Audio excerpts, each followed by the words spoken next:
Australians, oh, let us rejoice, for we are one and free. We've golden soil and wealth for toil, our home is girt by sea. Our land abounds in nature's gifts, all beauty rich and rare. In history's page let every stage advance Australia fair. In joyful strains that let us sing, advance Australia fair.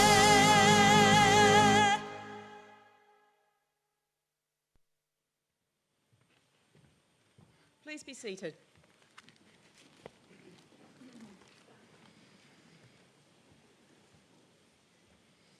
Presiding Chancellor, graduates, guests and members of the university community, good afternoon and welcome. I'm Jackie Wise, Executive Director of the Lifetime Learner Experience Unit. Graduations are one of the university's most important events, and we are delighted to have resumed them in 2022. I would like to introduce you to the official party on stage. Seated at the centre of the stage is Dr. John Laker, AO, Deputy Chancellor, who will preside over the ceremony. The Deputy Chancellor is joined today by Mr. Ian Watt, Deputy Vice-Chancellor and Vice-President, International, Professor Kate McGrath, Deputy Vice-Chancellor and Vice-President, Research, Dr. Teresa Anderson, Chief Executive of Sydney Local Health District, who will deliver today's occasional address, Professor Jane Maguire, Deputy Head of School Research from the Faculty of Nursing and Midwifery's School of Nursing and Midwifery, who will be presenting graduates. The other people seated on stage are professors, academics, professional staff, all of whom from faculties and institutes have played a great role in the success of today's graduates. I would also like to acknowledge colleagues graduating today: Felicia Adenanto, Mithili Ilango, and Shah Sharalu. It now gives me great pleasure to invite Deputy Chancellor, Dr. John Laker, to formally open proceedings.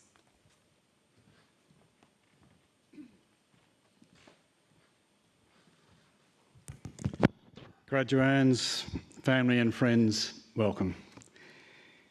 In the name of the Council, I declare this congregation of the University of Technology, Sydney, duly assembled.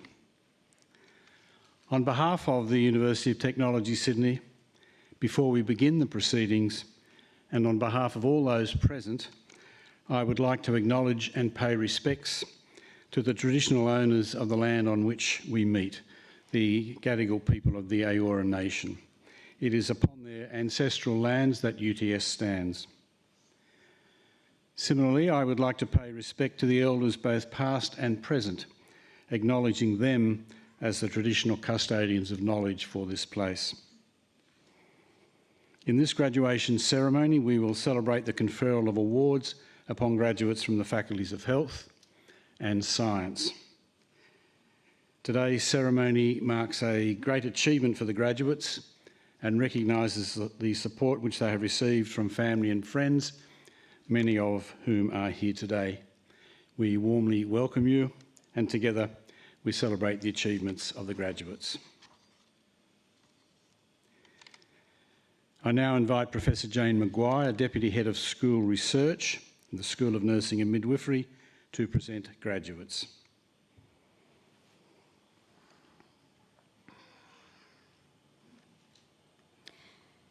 Deputy Chancellor, I invite all graduates to stand. Deputy Chancellor, the UTS Council has resolved that candidates recommended to it by the faculty boards in health and science are eligible for awards, have completed all requirements of a course of study approved by the boards, and have conferred these awards upon them. Deputy Chancellor, I now present those graduates from here who are standing here before you to acknowledge the awards for which they have qualified. On behalf of the Council of the University of Technology, Sydney, I congratulate graduates on their achievements in obtaining the awards for which they have qualified.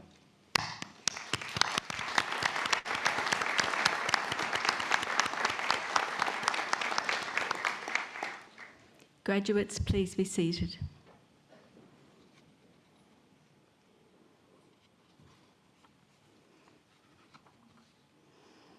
Deputy Chancellor, the faculty is renowned for its strength in practice-based disciplines across nursing, midwifery, sports and exercise science and health services. It also incorporates key offerings in public health, complementary medicine, as well as chronic disease and palliative care. Generating knowledge through research excellence is important in our faculty and is exemplified by the work of our higher degree research students and their academic and industry partners. We acknowledge their collective scholarship here and note the specific graduates at this ceremony who have completed their formal studies.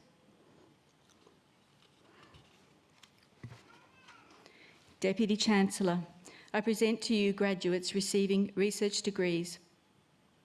The following student has graduated with the Doctor of Philosophy: Felicity Christabel Adenanto, for a thesis entitled Development of Vision and Strabismus in Childhood, Prevalence and Risk Factors, supported by a supervisory panel that included Principal Supervisor Professor Catherine Rose and Co-Supervisor Dr. Amanda French. Deputy Chancellor, I present to you Dr. Felicia Christabel Adenanto.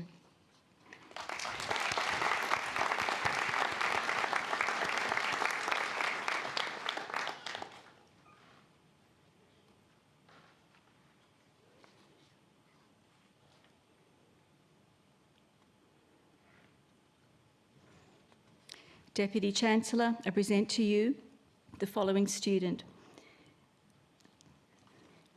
Ni Hwang Bui, for a thesis titled Screen Time and Parental Mental Health Implications for Development in Childhood, supported by a supervisory panel that included Principal Supervisor Professor Jane Maguire and co-supervisors Dr. Thomas McAloon and Professor Marilyn Cruikshank. Deputy Vice-Chancellor, I present to you Dr. Ni Hwang Bui.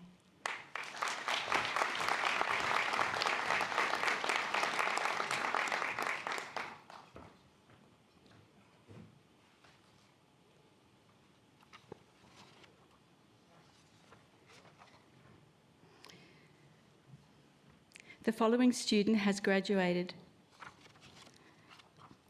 Michelle Diane Courtney Harris, for the thesis entitled The Evaluation of a Vision Screening Tool for the Detection of Vision Problems in Stroke Survivors, supported by a supervisory panel that included Principal Supervisor Professor Catherine Rose and Co-Supervisor Dr. Fiona Rowe.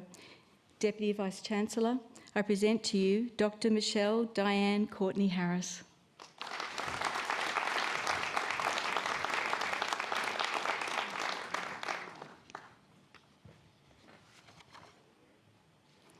The following student has graduated: Samuel Martin Hyman, for a thesis entitled Concurrent Exercise Training for Physical and Mental Health in the Academic Workplace, supported by a supervisory panel that included Principal Supervisor Professor Rob Duffield and co-supervisors Amy Mentham and Simon Rosenbaum. Deputy Vice-Chancellor, I present to you Dr. Samuel Martin Hyman.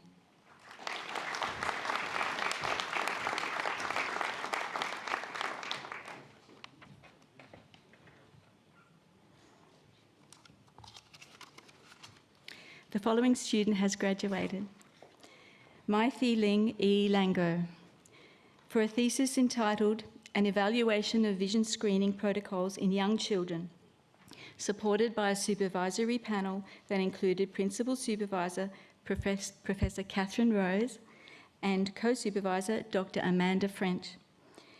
Deputy Vice-Chancellor, I present to you Dr. Mai Thi Lee E. Lango.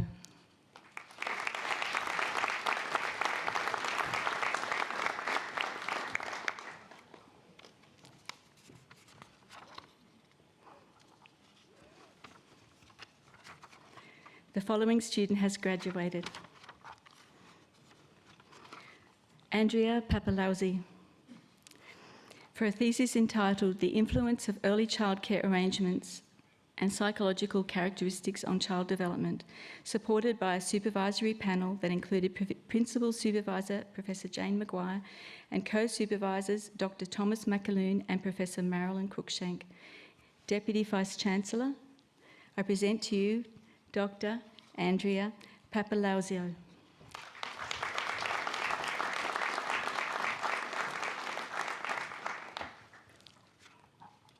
The following student has graduated.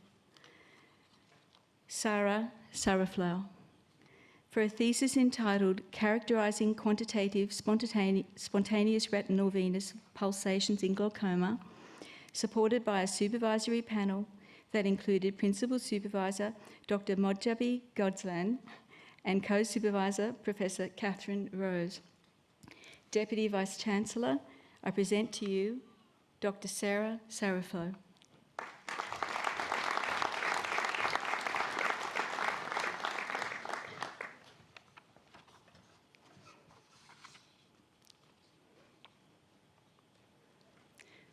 The following student has graduated. Dean Spiro, for a thesis entitled Understanding the Role of Psychological Mechanisms in Adult Obesity and Weight Management, supported by a supervisory panel that included Principal Supervisor Dr. J. Raymond and co-supervisors Dr. Evelyn Smith and Professor Ian Kneebone. Deputy Vice-Chancellor, I present to you Dr. Dean Spiro.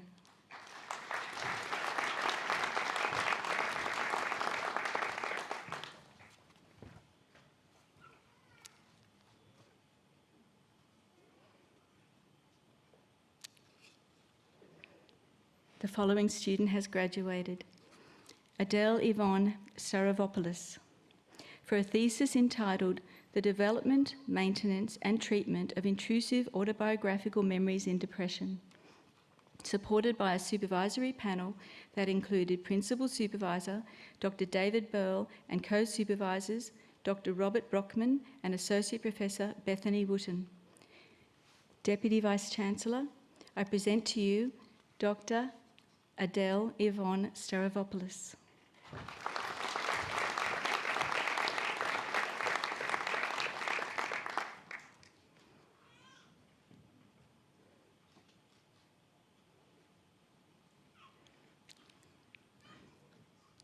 The following student has graduated.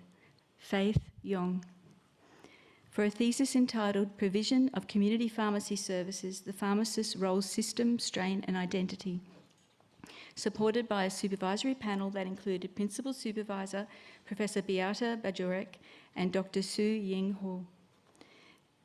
Deputy Vice-Chancellor, I present to you Dr. Faith Young.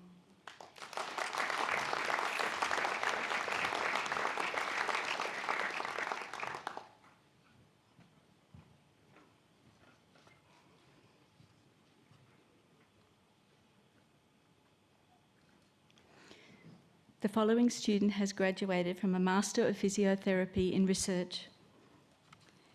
Priya Ganakumaran, for a thesis entitled Falls Risk and Psychological Variables, Catastrophizing Depression, Anxiety in Patients Undergoing Orthopedic Total Joint, Hip or Knee Replacement. Deputy Vice-Chancellor, I present to you Dr. Priya Ganakumaran.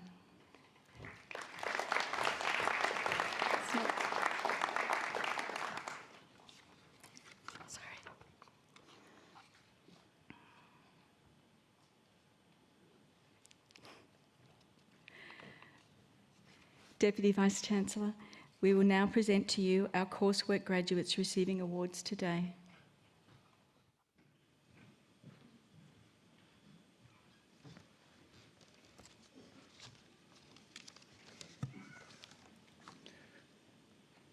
The following students have graduated with the Master of Advanced Health Services Management in Planning, Ishita Charudata Mohite.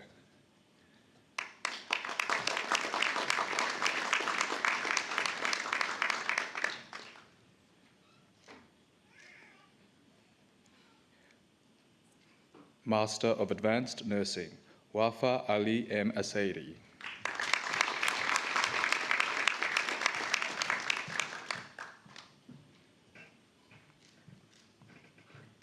Master of Advanced Nursing in Education, Su Jin Francisca Choi.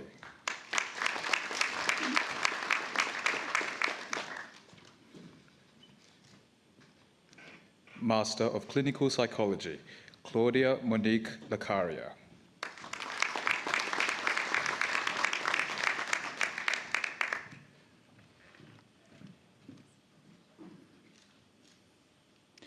Master of Good Manufacturing Practice, Ashish.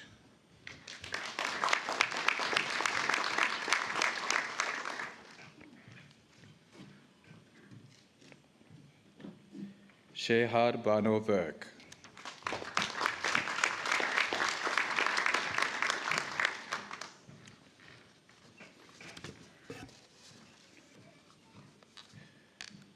Master of Health Services Management, Sisa Jonovsky.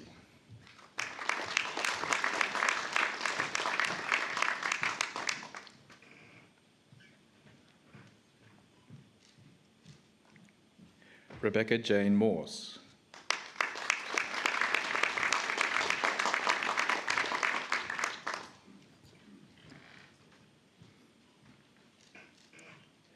Christos Prorelis.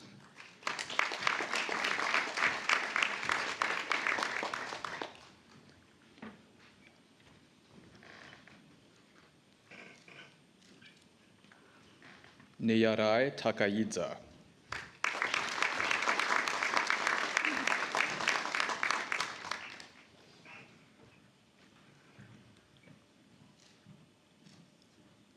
Winnie Waifan Wong.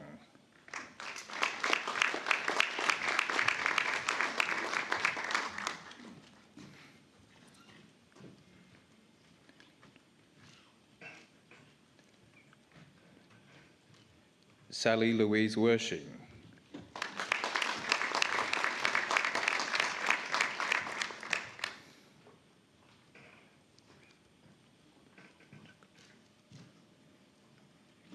Master of Health Services Management in Quality and Safety, Julius Delino.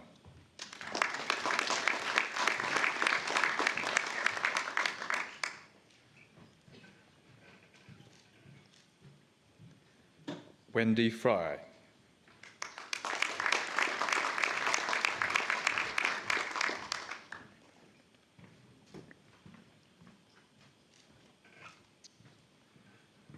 Abraham Darlington Mujuru.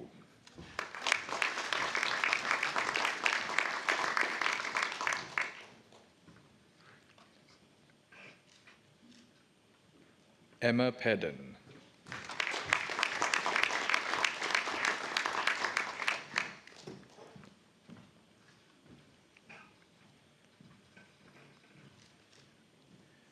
Maria Villon.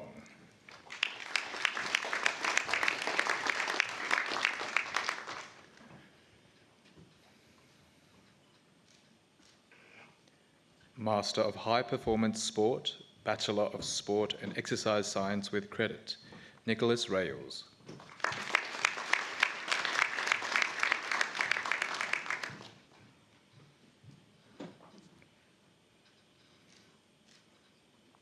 Master of High Performance Sport, Alexander Robert Bain.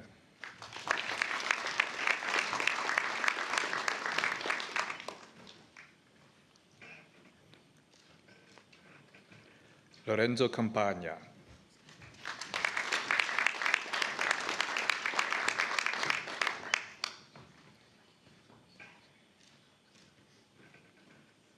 Ramsey Daisley.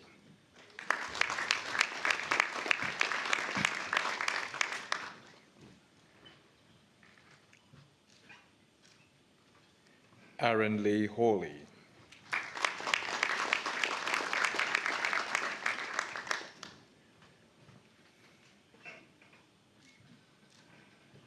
Hayden Lamaro.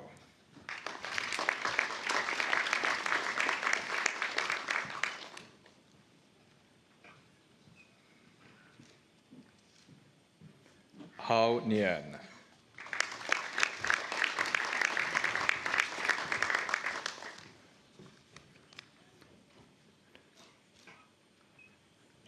Stefan Sukud.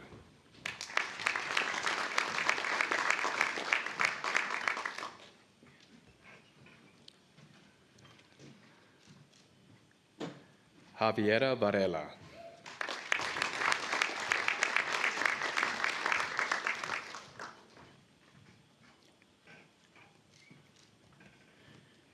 Luke Wrigley.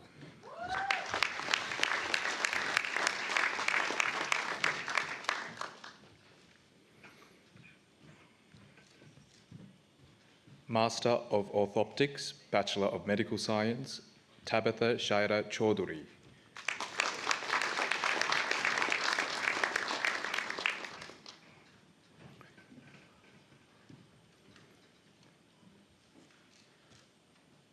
Master of Orthoptics, Grace Asford.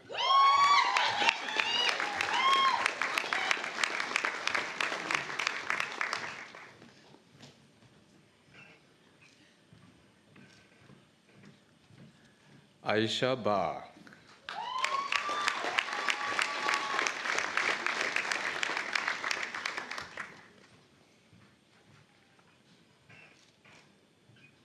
Mohammed Ashik Mehaboob.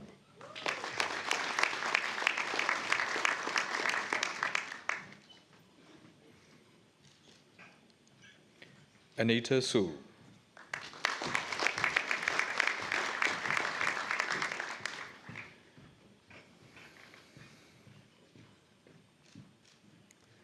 Master of Pharmacy, Bachelor of Medical Science, Min K. Mickey Yuen.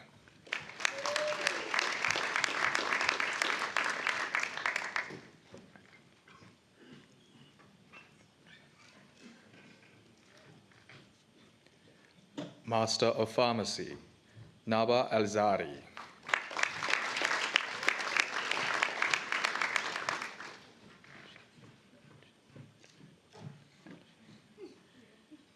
Zaina Al-Shayer.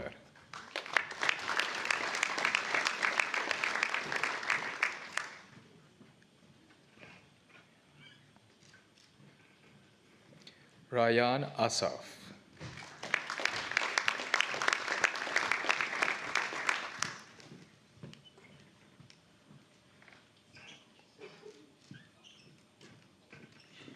Po Yu Chow.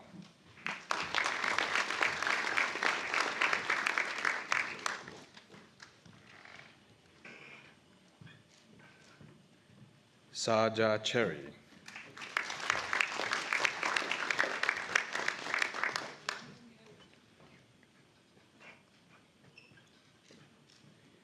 Danielle Chu.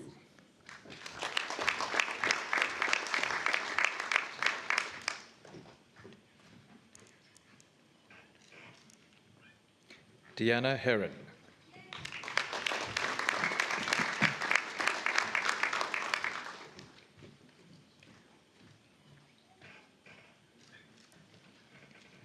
Wen Yong Hee.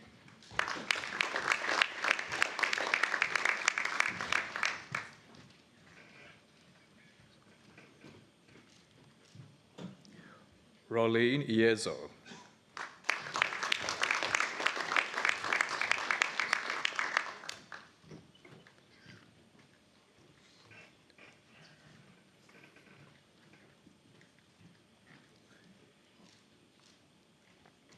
Syed Sadman Mahmood Nabil.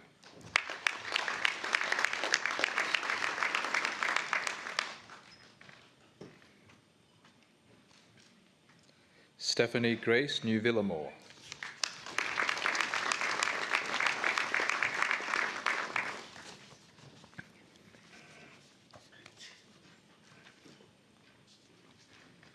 Kevin Peko.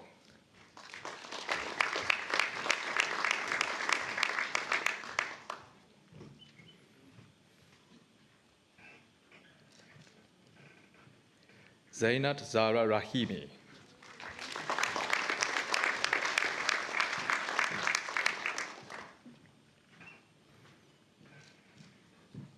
Master of Physiotherapy, Cheryl Patricia Jerry.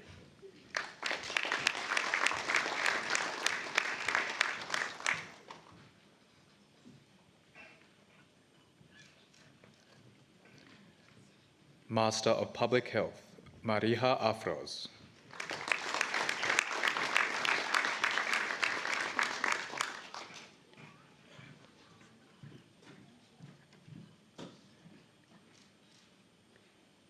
Misbah Faiz.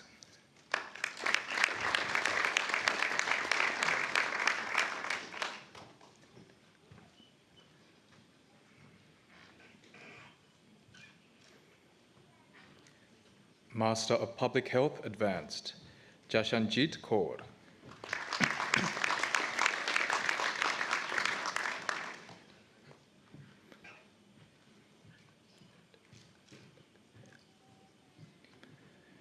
Master of Speech Pathology, Janet Al-Khadib.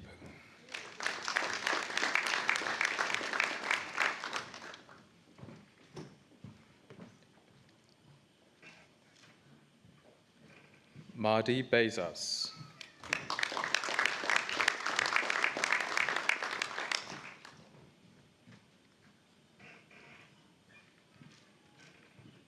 Jessica Ann Holland.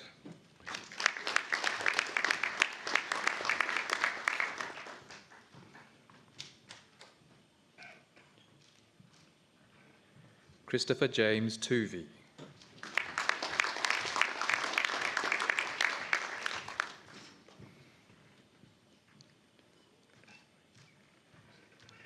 Graduate Diploma in Midwifery, Annabelle Sarah Davis.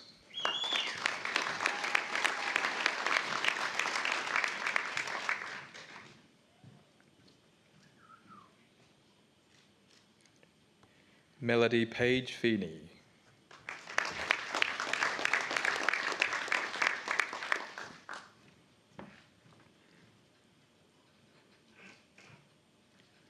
Bachelor of Sport and Exercise Science with distinction, Bachelor of Arts in International Studies, Michael Netheim.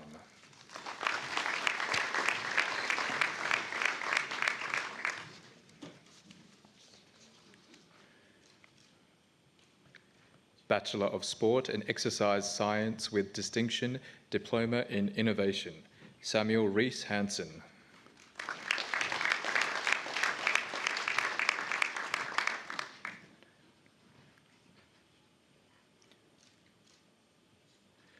Bachelor of Health Science with distinction, Charlene Parayon.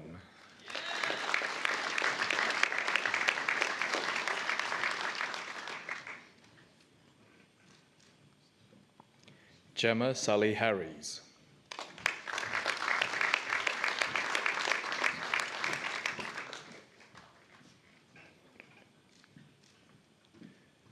Diella Praise Thistleton.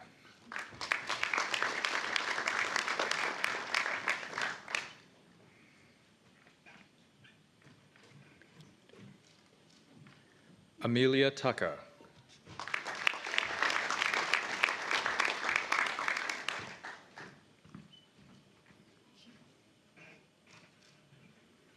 Bachelor of Health Science with credit, James Bui.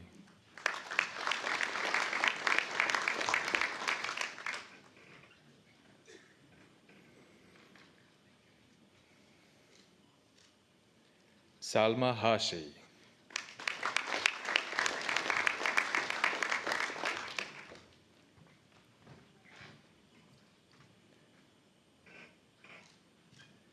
Justin Kwong.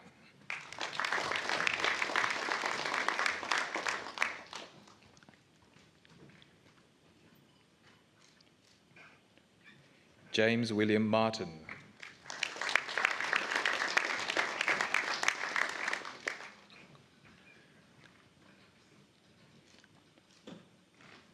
Sakin Adnan Mustaqim.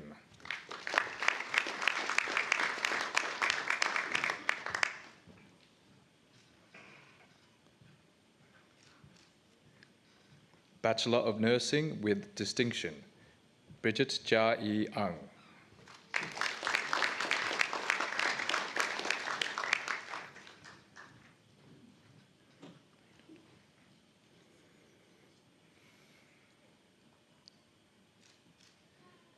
Sarah Rose Bladen.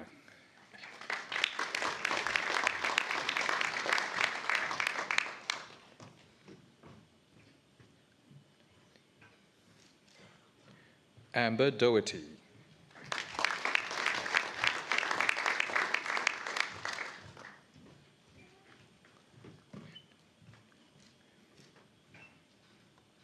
Yvette Yuen Huang.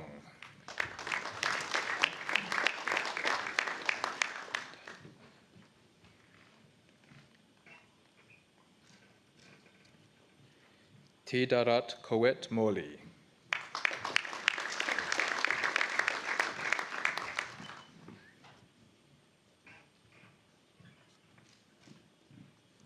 Catherine Alice Litchfield.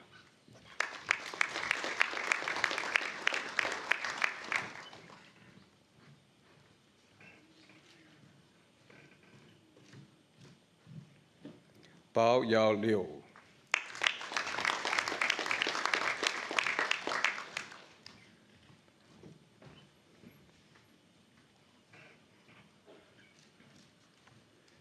Mia Isabel Sutherland.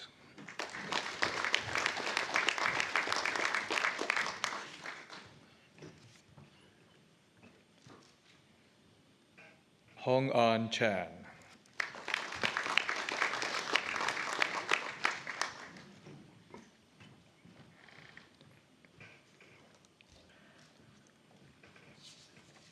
Bachelor of Nursing with credit. Odunayo Olushola Aduloju.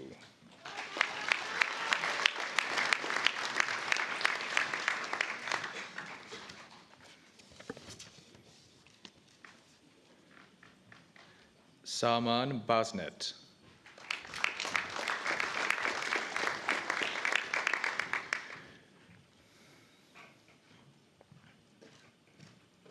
Sarita Basnet.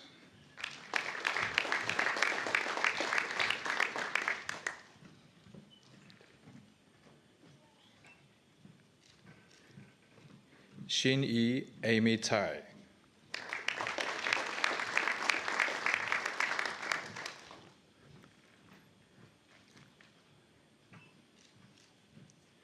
Maria Calcada.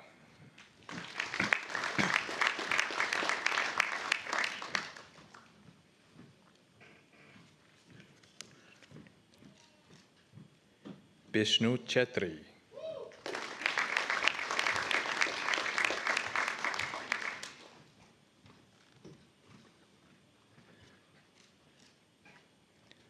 Ashma Chetri Biswas.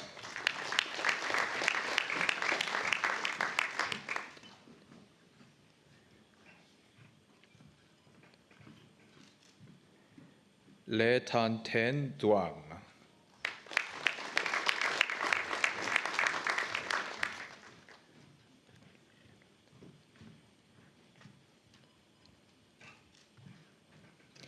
Eleanor Edwardson.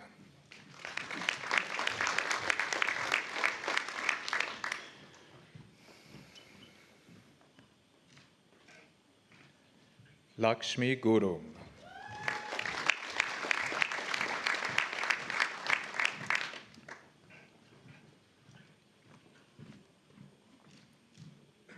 Furkan Adnan Hussain Hamidi.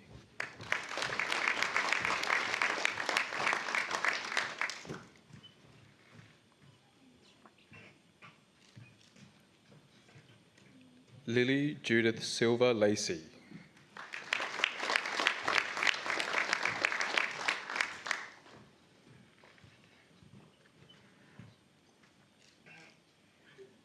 Linda Chan Le.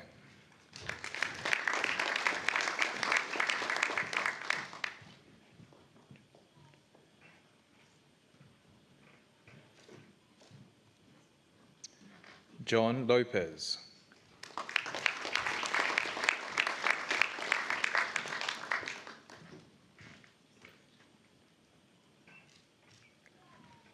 Carly Renee Marafiotti.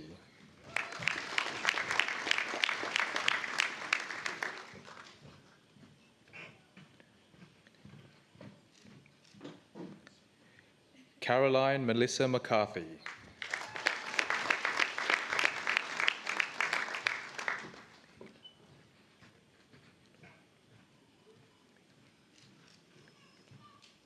Mi Luan Nguyen Le.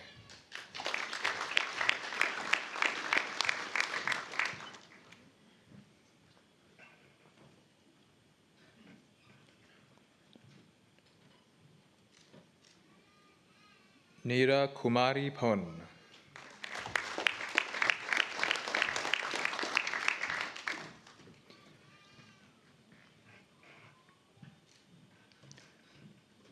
Aditi Shrista.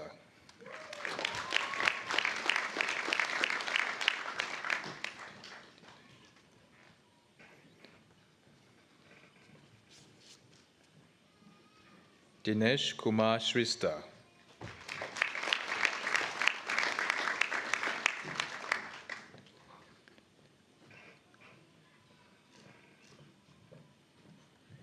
Sapana Shankton.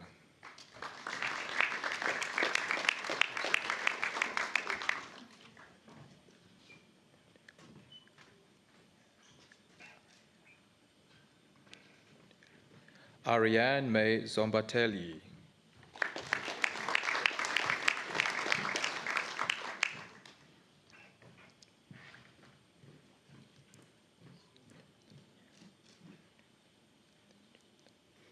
Nisha Tepchatri.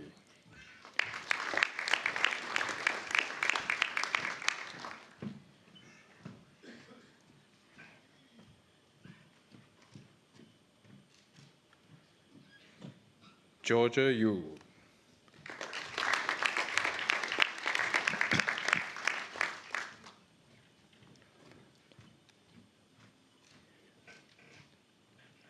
Bachelor of Nursing, Ayesha Ahmed.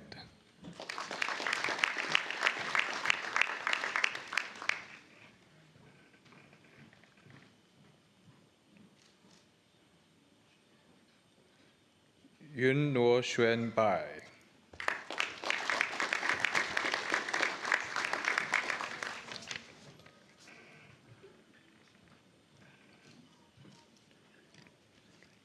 Dwight Cedric Abarabar David.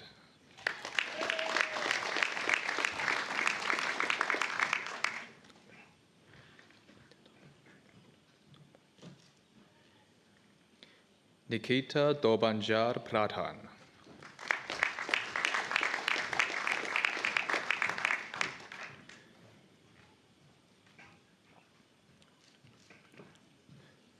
Snusha Karel.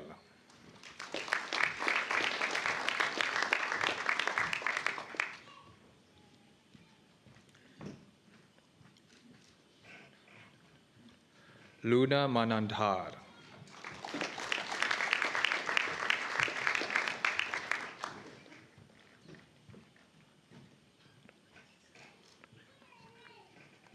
Mathura Marasini.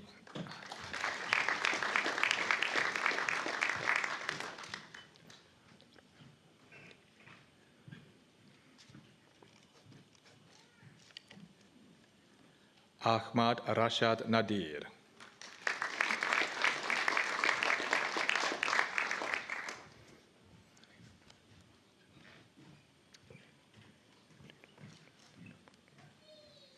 Alina Pun.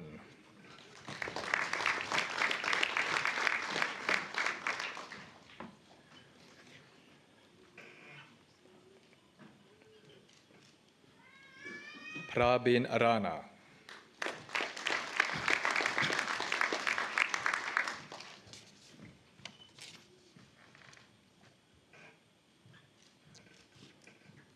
Mangesha Shakya.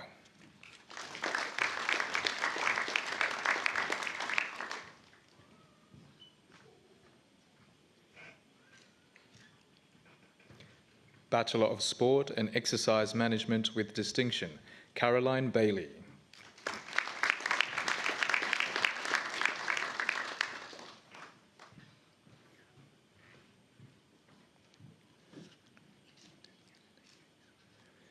Bachelor of Sport and Exercise Management with Credit, Neve Daniela Davies.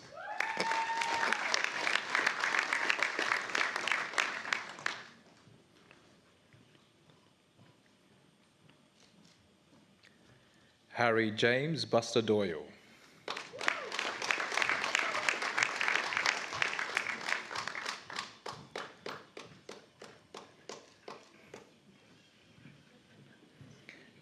Jack Nicholas James.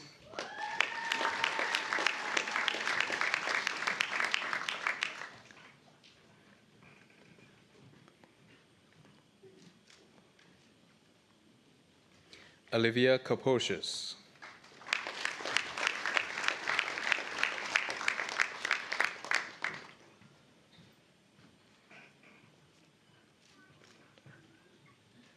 Charlotte Diana Lawson.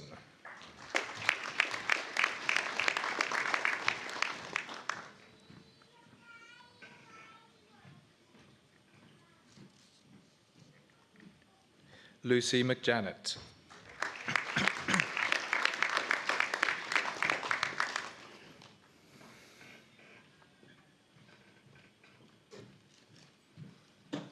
Christopher Charles Savage.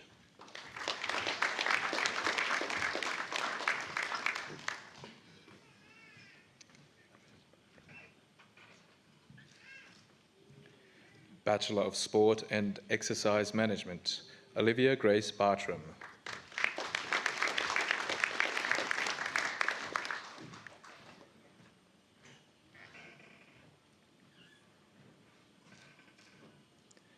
Daniel Clark.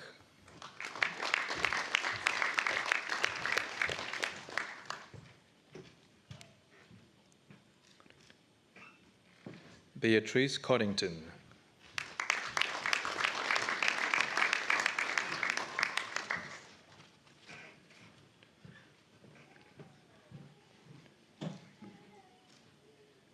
Rowena Emily Craker.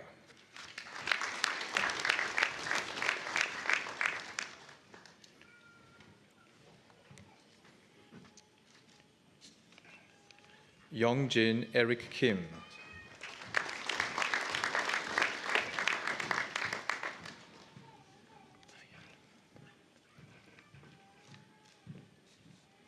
Bachelor of Sport and Exercise Science with Distinction, Naya Noel Broom.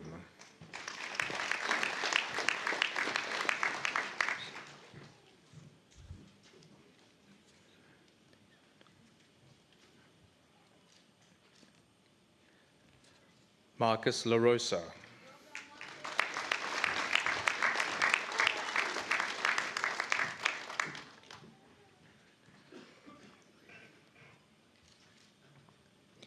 Erin Hannah Madaisky.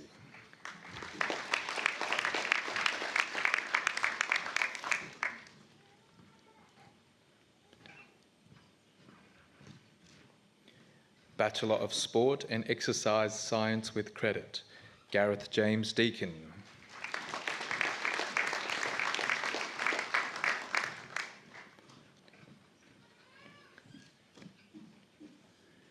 John Paul Enego.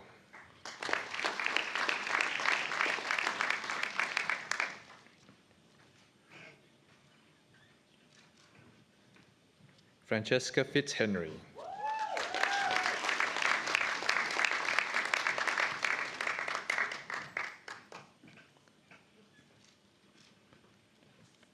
Siam Garnham.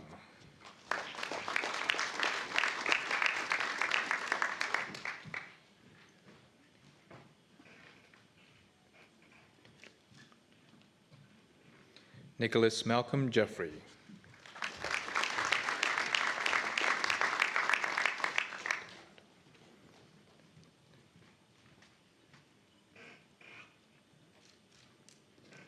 Stephanie Marie Penteado.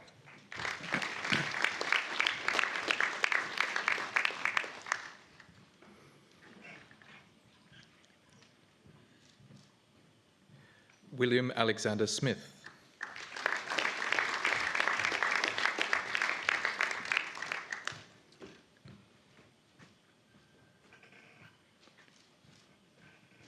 April Jade Stockman.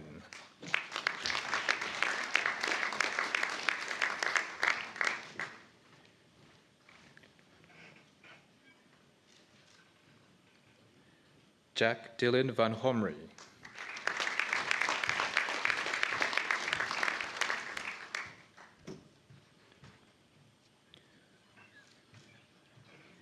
Bachelor of Sport and Exercise Science, Rhys Samuel Deegan.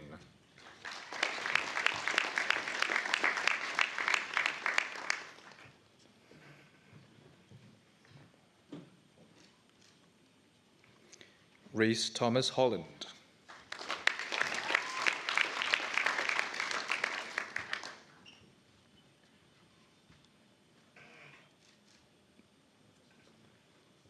M. Omar Gomuval.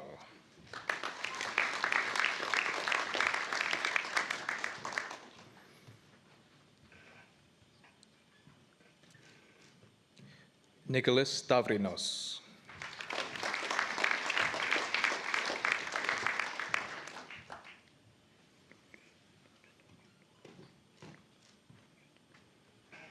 Yasmin Tunç Doruk.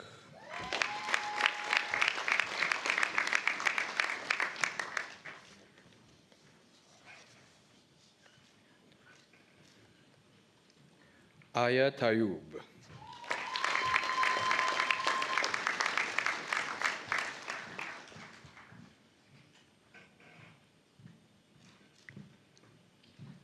Bachelor of Nursing with Distinction, Eloise Beth Byrne.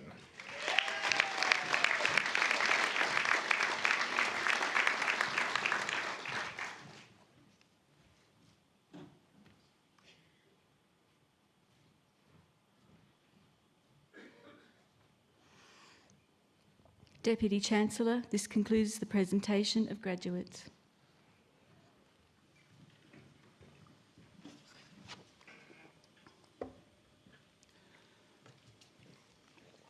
Graduation is a very special occasion. Starts out quite solemn. There's a protocol about cheering. It's not prohibited, it's not mandatory, but it is very strongly encouraged. Now, you didn't do a lot when the graduates presented themselves on stage, but I'm sure that you would like to let out a fairly raucous cheer as the family and friends of these wonderful graduates to show them how proud you are of what they've achieved. So let it rip. Well done.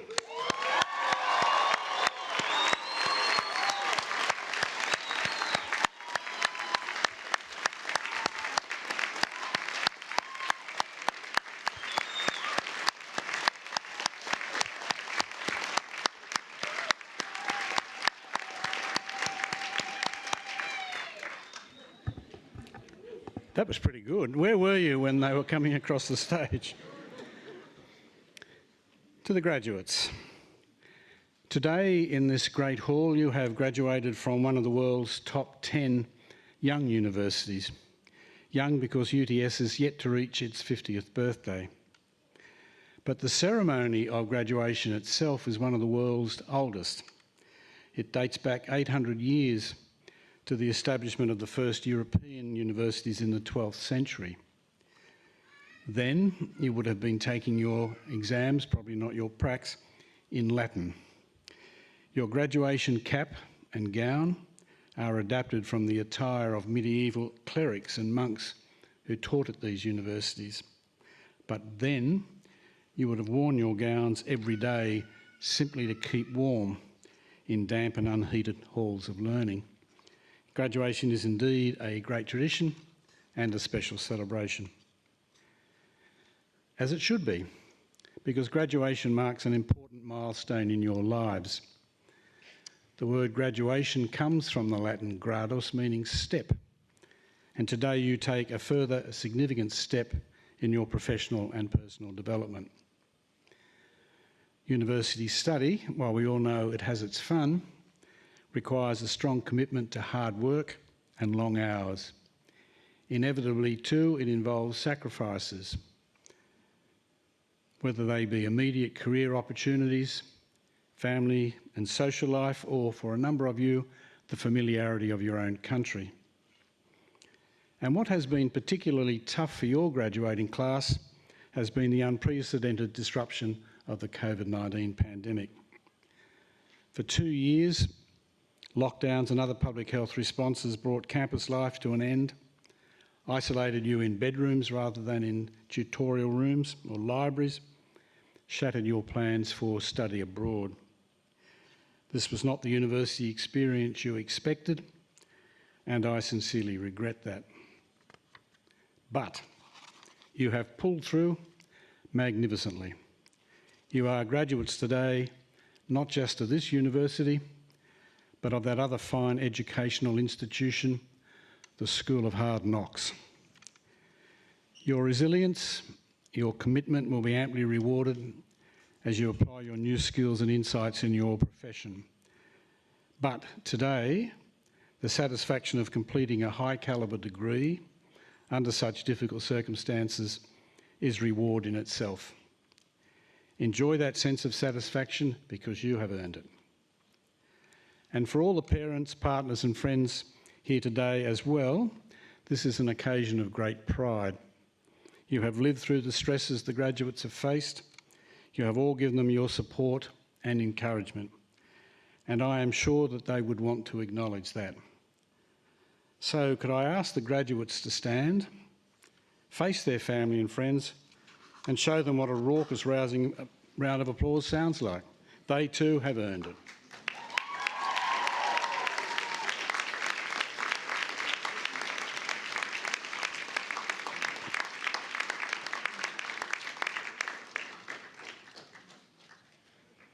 Thank you. Not quite as good as the family and friends. The world that you as graduates are entering is a complex and challenging one. The new normal in the wake of COVID-19 is still evolving, but it is an exciting world. The workplace has become more flexible than ever before. Change is a constant. Digital disruption has become a powerful force. Artificial intelligence is progressing rapidly. New industries are emerging based on global data platforms that are transforming the way that we work, the way that we live, the way we communicate. The so-called Great Resignation in the wake of COVID-19 is for you a world of opportunities. This world is a far cry from the very staid and ordered and insular one we baby boomers entered. Then, a comfortable job for life was seen by many as an entitlement. A comfortable job with a large employer, even more so. Your generation, however, will want to test your skills with a number of employers, large and small, here and abroad. Some of you, if you haven't already, will create the organisations in which you work. So for you, a job for life might sound like a life sentence. The energies you've devoted to your studies can now be unleashed into today's exciting world. Take the challenges on with enthusiasm, inspire your colleagues, and bring your newfound skills and talents into play. Your time at UTS will have prepared you well.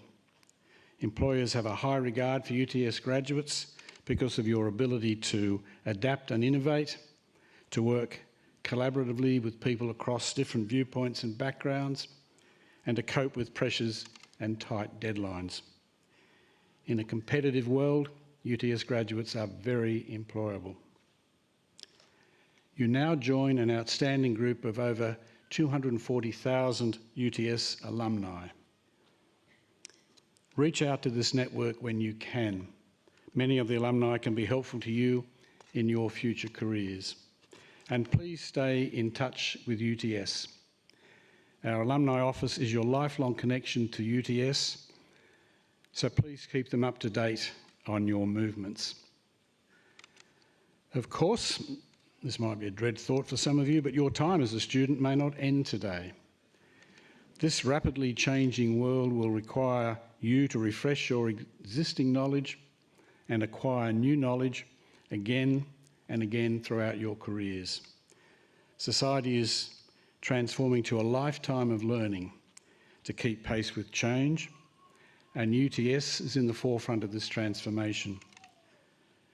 Drawing on its excellent research and its close links with industry, UTS is introducing new courses and programs that will support learning and professional skills development for individuals throughout their whole lives. We hope to see you in this great hall again. Your graduation also comes at a time when humanity is facing some profound global challenges beyond the COVID-19 pandemic. Climate change, the scourge of terrorism, the human tide of refugees, inequalities in their many unwelcome forms, and now the horrors of war. And a challenge that may touch your professional life more directly. The loss of public trust in major institutions, whether in government, finance, media, pharma, or just big business. The causes of this loss of trust are complex, but moral and ethical failures are at the core. And this, graduates, is where you come in.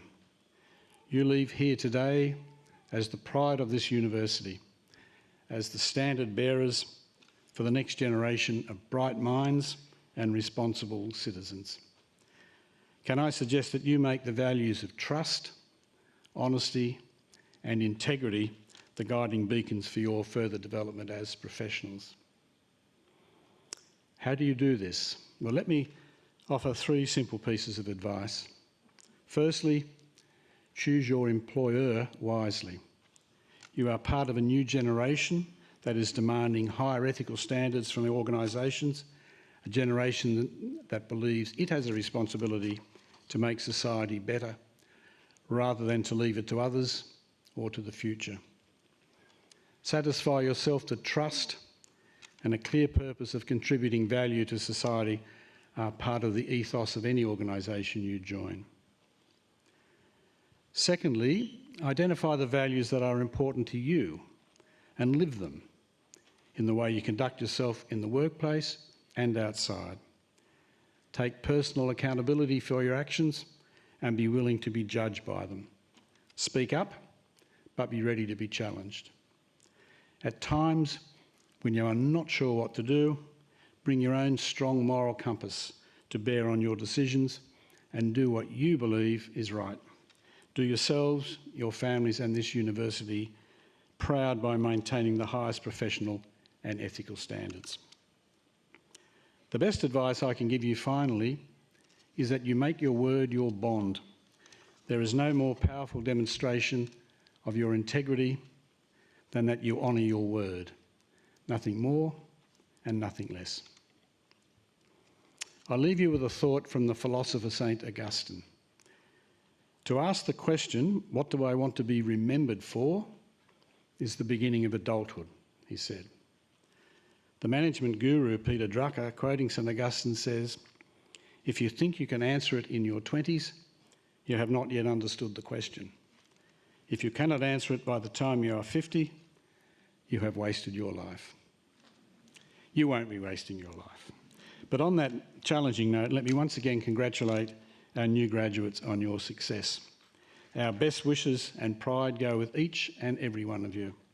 Your degree will open up opportunities for you in any number of roles. Seize them in both hands and do well. Thank you.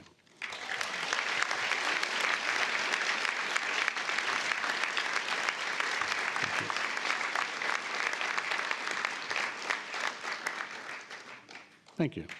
I now invite Mr. Ian Watt, Deputy Vice-Chancellor and Vice-President International, to introduce the occasional speaker.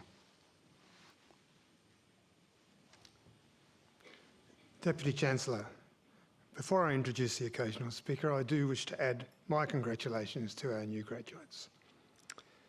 Now, it's my pleasure to introduce our occasional speaker today, Dr. Teresa Anderson, AM. Dr. Anderson is the Chief Executive of Sydney Local Health District, one of the leading public health services in Australia. She's more than 35 years of experience as a clinician and health service executive. She has a well-established reputation for implementing strategies to foster innovation and best practice, supporting collaboration and building partnerships to provide excellent healthcare to almost 700,000 people living within the Sydney Local Health District and 1 million people who come into the district each day to work, study and visit. Dr. Anderson is a speech pathologist, internationally recognised for her specialist knowledge and skills in the research, assessment and management of paediatric and adult dysphagia, early communication development, early childhood development and early intervention. In the 2018 Queen's Birthday Honours, Dr. Anderson was made a member of the Order of Australia, or AM, for her service to community health and to public administration in New South Wales as a clinician, manager and health service executive.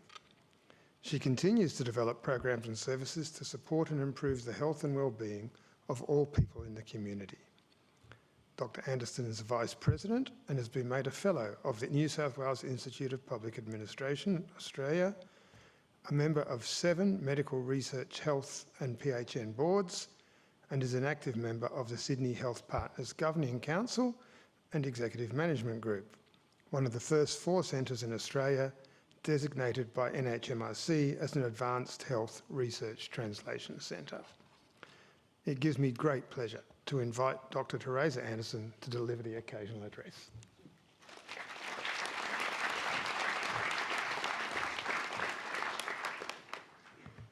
Thank you. Presiding Chancellor, Deputy Chancellor Dr. John Laker, Deputy Vice Chancellor and Vice President Mr. Ian Watts, our Deputy Vice Chancellor and Vice President Professor Kate McGrath, Deputy Head of Schools, School of Nursing and Midwifery, Professor Jane Maguire, professors, academics, professional staff, distinguished guests, graduates, families and friends. I too would like to begin by acknowledging the traditional owners of the land on which we are meeting today and to pay my respects to elders past, present and emerging and all Aboriginal people who are with us today. And it's a real privilege to live and work on Gadigal land. We're very fortunate in Sydney Local Health District, and you're all in Sydney Local Health District today, to have a long-standing partnership with the Aboriginal Medical Service Redfern, the oldest Aboriginal medical service in the country, and the Metropolitan Aboriginal Land Council. And together we believe that we're going to have the healthiest Aboriginal community in the country, and each one of you is going to contribute to that. I'd like to acknowledge all of the students who are graduating today, your loved ones who supported you in your endeavours, your lecturers and teachers who have shared with you this journey, their knowledge and their skills. And it is a great honour for me to be here today to address you at your graduation. I remember when I was sitting where you are 40 years ago, more than 40 years ago actually, and that feeling of anticipation about what the future holds. And looking at you all today, I'm still filled with that same sense of wonder and excitement. I'd like to take the opportunity to share with you a few reflections on the health system that you're about to join, and in particular some lessons that I've learnt, particularly over the last very special 3 years. I personally believe that despite the challenges we've faced over this time, we have one of the best health systems in the world, and it's a privilege to work in it. It's shown itself to be resilient, resourceful and innovative. And by any measure, the last 3 years have been extraordinary. We've had rolling disasters requiring our community, our health services and our staff to respond and adapt in an amazing way. And health staff across the system have shown themselves to be amazing, inspiring, and you're joining them. So we've had natural disasters, earthquakes, floods, fires, and then a once-in-a-100-year pandemic. And the scale of these events have been unprecedented and impacted on our communities in immeasurable ways. And one of the remarkable things about this time has been the speed of action necessary to respond to these disasters and the length of time that we've been addressing them. And much of this has required our health staff to act within days and sometimes within hours and minutes. And it's been ongoing and unrelenting, and our health staff have been remarkable in the way they have adapted and been flexible and used all of the skills that you've been learning through your studies and in your future work. Over the last 3 years, we've literally tested every part of our health system, and our health system has stood strong and responded with care and diligence and with compassion. So what are the sorts of things that we did in the pandemic? And don't worry, I'm not going to go through all of them because I've only got 8 minutes. We set up these amazing COVID screening clinics all across the state, and we have screened millions and millions of people. Following the Prime Minister's announcement on the 27th of March in 2020 that the international borders were going to close at midnight on the 28th of March, we set up within 36 hours what would be one of the largest and most comprehensive quarantine programs in the world, in partnership with the State Health Emergency Operations Centre, New South Wales Police, other government agencies, non-government agencies, industry partners. We managed to set up a comprehensive police-managed quarantine program and special health accommodation which worked together, and over 265,000 people came through that quarantine program. And without that quarantine program, we wouldn't be sitting where we are today. We wouldn't be enjoying the freedoms that we have today. And the special health accommodation was a really key part of that. 23,000 people were managed in the special health accommodation, and our health staff basically set up subacute hospitals in the community with care and diligence and skill.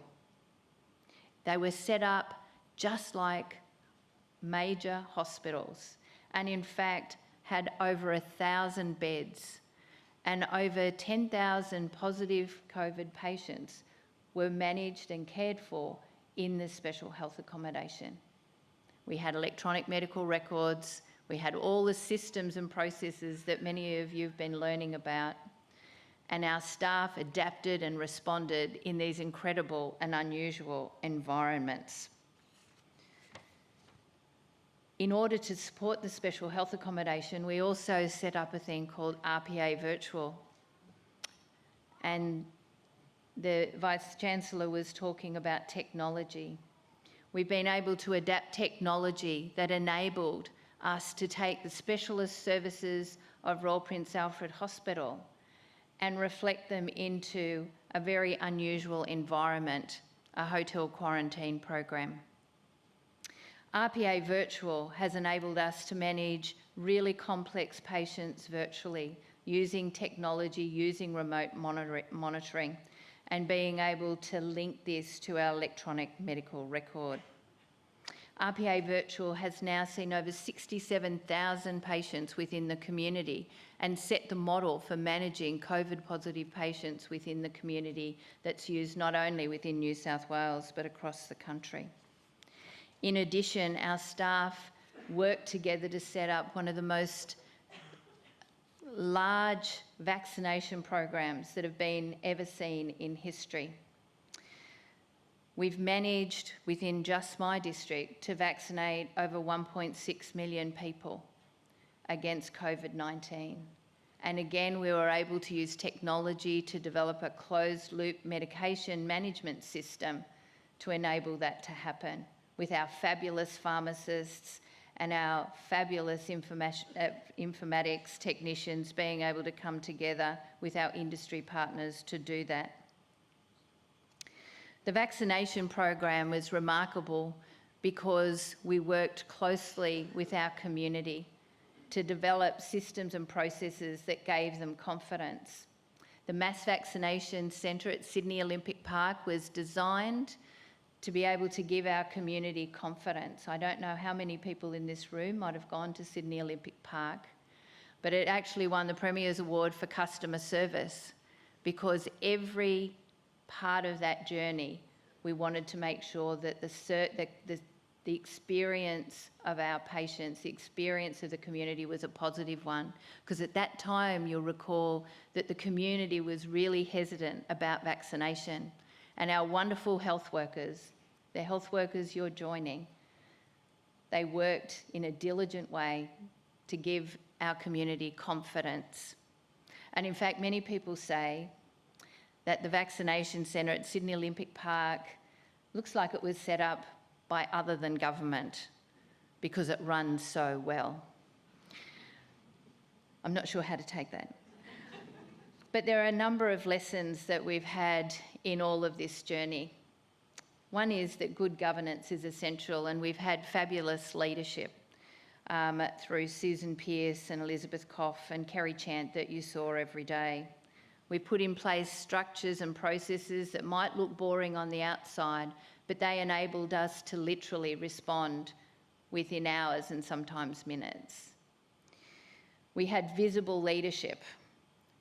Our leaders were beside our staff and beside our community no matter where they went. And they went everywhere. Churches, mosques, seaports, airports, apartment blocks, you name it, we went there. Shopping centres. I have to say, I know more about an airport than I ever wanted to know about. We also, Susan Pearce and I, feel that we could actually set up the Pearce Anderson Ladies Detective Agency, given the skills that we learn in surveillance, in trying to identify where breaches and transmissions of COVID occurred. I've watched more CCTV than I ever thought was possible. We've also done smoke tests in hotels. We've looked at pressure testing. Our engineers from our hospitals adapted and went into apartments and helped to change their airflows, taking the knowledge that we had from hospitals and using them in these apartments. But all of this has been about partnership. Without partnership, we would not be sitting where we are today. Partnership with our other government agencies, partnerships with our universities who gave us their students and their staff to come and help in the vaccination centres or in the screening clinics. And I'm sure many people in this room have been helping us in our COVID response, and I thank you greatly. Our partnerships with our community leaders have been critical, and they get us through our work every day because they're creative and amazing.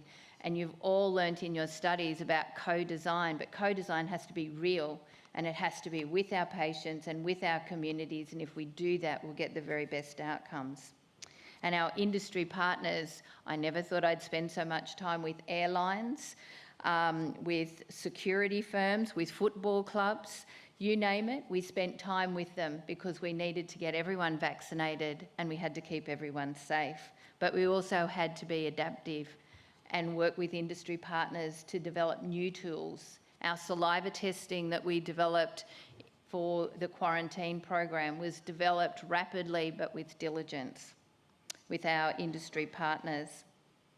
And finally, we do need in these situations to be able to act fast and hard but with diligence. We need to take all of the evidence that we have and be able to rapidly translate that into new models of care, new ways of doing things. And if the COVID response has shown us anything, is we don't need as much red tape, not as many signatures, which you'll be very pleased to know about. The lessons that we've learnt through COVID are lessons that we should have with us every day. It's about looking after each other. It's about the health and well-being of our amazing health staff. I think at any time that the community now appreciate what our amazing health staff it is at this time, and we hope that they won't lose that.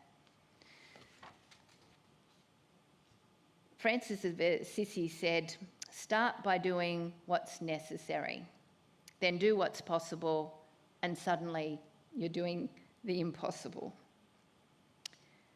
And I think there's no doubt that during this time, what we've done together has seemed impossible in these 3 years.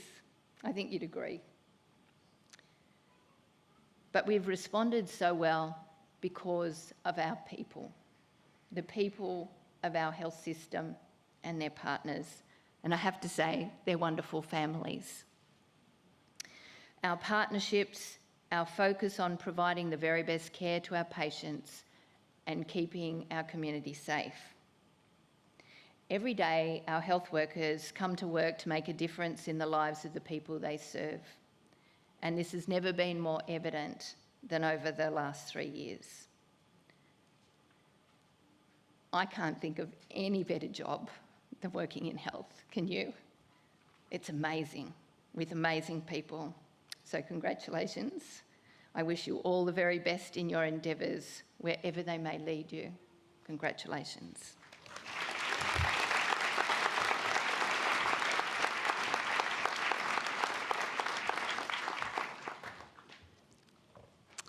I'd like to thank our occasional speaker, Dr. Teresa Anderson, for the occasional address on this important day for you as UTS graduates. Dr. Anderson described our local health system as being resilient, resourceful and innovative. These same adjectives could apply equally to UTS graduates, and I look forward to your contributions to the communities in which you will live and have every confidence that bright futures await you all. So in conclusion, let me say that the best wishes and pride of the university go with each and every UTS graduate. Congratulations again.